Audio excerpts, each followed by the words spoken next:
You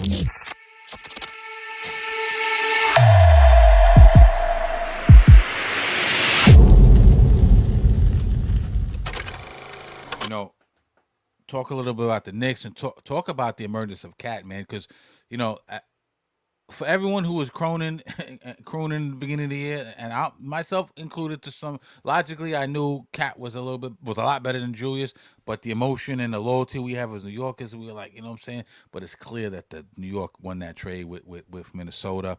That's not working out too much in Minnesota. Give me some talk about the Knicks and talk a little bit about Cat, man. You was dropping gems yesterday. It's just it's a joy to watch, and for a multitude of reasons. Everything that Q just said, I completely agree with. The only thing I don't agree with is it wasn't a bad game yesterday. The reason why I say that is those are the games we want. We want those. We lost those games last year.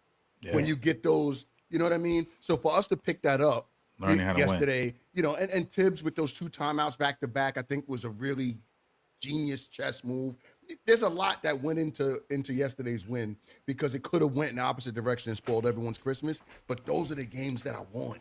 The ones where we, right there and there's possibility, and we don't lose it. Because last year and even years of in the past, we would lose those games.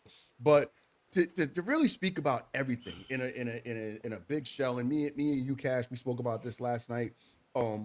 It's like Cat has completely and totally. There's two cats, right? There's Cat in Minnesota, and then there's Cat in New York. Those two people are not the same people. I don't care what anyone says.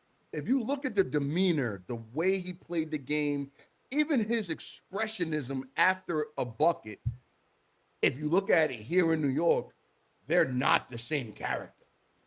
Cat Indeed. here is a different guy. Yeah. He like, granted, he's from New Jersey. That has a lot to do with it. You feel at home. Yeah. There's a different level of energy that takes place in New York City versus Minnesota. I understand that. But if you look at his overall skill set has changed too. Just having to play at the four behind Rudy gave him some opportunity to kind of expand and stretch his game. And now he's over here and we're seeing the fruits of that labor plus the energy. If he makes a shot, you're watching him, he's getting crazy. There was one they were playing against geez Louise, I'm my In the post when he's what he said. And then yeah, I forgot who that was again. Yeah. He looks at the camera. It was one of the Wagner brothers. It was against Orlando. Yeah, it was Orlando. It was Franz Wagner. It was Franz Wagner. And he just looks at the camera like, yeah, can't hold me. He can't stop me. I'm gonna look at the ref like, oh, you're not calling a foul? Like, whatever. I'm gonna serve pull him. away, turn around, pull away. I'm gonna serve him.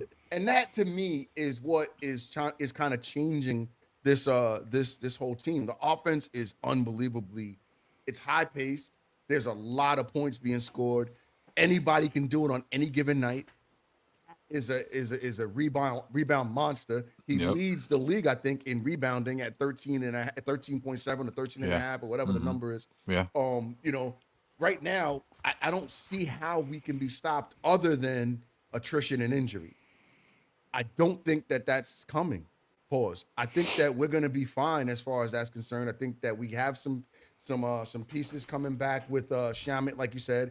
That's gonna, like you said, give some much needed breaks to a couple of people. I think it'll give a break to Bridges, but I think when they start to stagger it, I think it'll give a break to Josh also.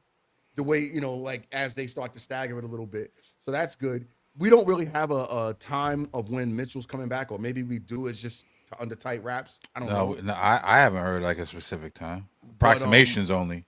Yeah, but It's supposed to be January, but who knows? I think they said I think they extended it a little bit if I'm not mistaken. if we get him back in January, He hasn't fine. even been running yet. They said so. Yeah, so if you get him back in January, fine. Then so be it. But I don't know that he's the answer anyway. Yeah, like tits. We got tits for him. I got to tell y'all something, right? And I hate to really have that type of conversation. But I was so mad the other day about this guy. I swear he fucking annoyed me. He annoyed the shit out of me the other day. Well, this is why I'm still reading a lot of articles. This is how mad I was. This is what I wrote up about him. I write shit down. We get Kessler, we different. I said, pack Jericho Sims up. He's unengaged. He has horrible hands. He's a whack muscle shoulder nigga. Headband twist or dread bullshit. Get him the fuck out of here. That was my emotions about him after watching him play. I was so mad, and I apologize to him and his family for that because I don't really feel that way. That was just how mad I was that day as a fan. But pack him the fuck up, get him out of here. But with that being said, I think we'll be fine. I know I'm going to get a lot of heat for this shit, but it is. No, what I don't it think. is. I think probably people be on board with you a lot of ways like that. People will be on Although board. he hasn't played as bad as he has in years past, he had a good stretch of games. But I hear what you're saying. I do it.